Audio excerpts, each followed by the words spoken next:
your seats. One quick announcement. At the end of the night tonight, once everything is over, we're going to have pizza back in here as one last final send-off for our exchange students who are leaving, which is sad. Yeah. So, that is my one announcement. I kept it short. And now, can I have a slow clap for our first speaker, the first of the dynamic duo, Jesi.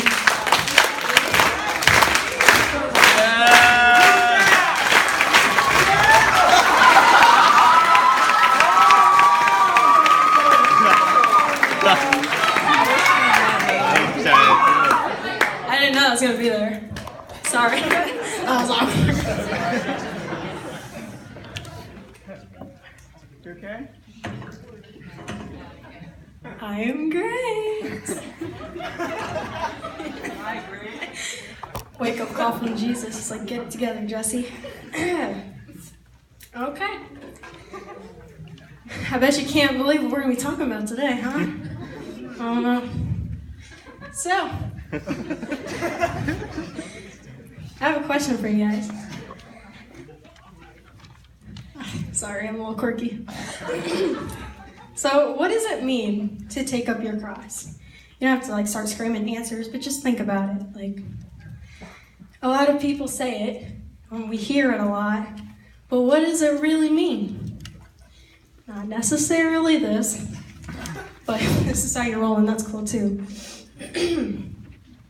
When it comes to taking up your cross, this is what it does not mean, okay? The cross isn't a metaphor for your burdens. And a lot of times we think of it that way. We're like, that big sin in our lives that we can't get over. Maybe it's gossiping, maybe it's lying. Regardless of which, the sin in your life, it's not your cross that you're carrying daily. So what did it mean before Jesus, before he died on the cross for us, what was this thing? What was the significance? Well, there was no significance. What?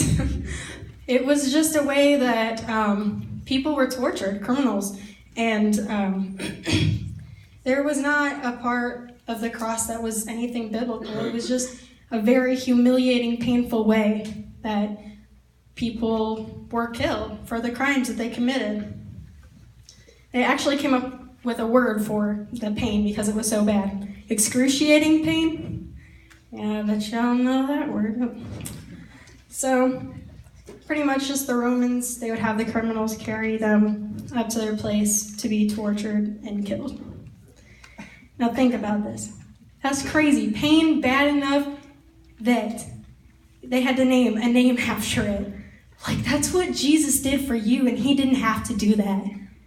Jesus came down as a person, and he died on that cross for us. And it wasn't I just got shot in the head or something. He went through the most painful situation for us. The most humiliating way to die at the point for us. So, with that being said, what does it mean now? Guys, it means forgiveness, anointment, grace, love. It means that we get a second chance. And that's pretty cool. That's something to praise alone. God looked at us and he said, I want you. And not only do I want you, but I want that sin that you're carrying. I want the murderer. I want the person that cusses all the time. I want the person that lies constantly and cheats. He wanted us then. Praise God for that. He is that good. And we're chosen by him. In John 15:16, it says, you did not choose me, but I chose you and appointed you so that you might go and bear my fruit. Fruit that will last. And so that whatever you ask in my name, the Father will give you. I'm just going to read that first part again. But I chose you and appointed you so that you might go and bear fruit. It wasn't even something that was certain, for sure they're going to. He died for the lost people too, guys. A lot of us know God. But you go to school and you see that Satan worshiper, you see that person that is an atheist, and he died for their heart. And that's a big deal. It's not something little. So what does this mean for us when it comes to taking up our cross? Like, how can we do that in our everyday lives? 3 words I'll give you. Commit to God. And I know it can sound scary, and it can sound nuts. I mean, what? Like, give up all of my freedom? Give up everything that I plan to serve God? Yes. Yes, it's that simple of an answer. And how to do that, guys? Committing, the first step is daily surrendering. Absolutely. Our whole selves to God. So that means you wake up in the morning and you put this bad boy on your back and you say, God, like, I'm taking you with me today. And it's not going to be a little cross I put in my back pocket. Like, God, you are going to be visible in my life today and tomorrow and the next day, because that's how much I love you. And that's how much I'm willing to give my all for you and to keep doing that. That is what it means to commit to God. Also, just die to yourself. Stop being such a control freak in your life.